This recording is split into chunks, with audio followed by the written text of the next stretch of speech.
Welcome to Fluent Phonics.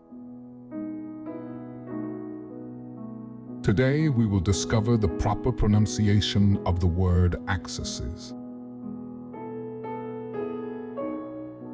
Accesses. Accesses. Accesses.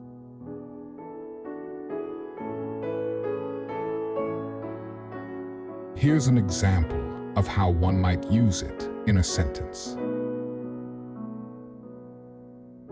The software allows multiple users to have simultaneous accesses to the database.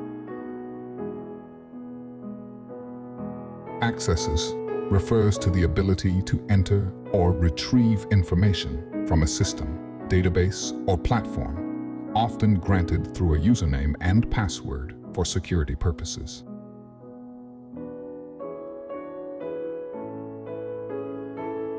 Thank you for your time. If you enjoyed this, please like and subscribe for further content.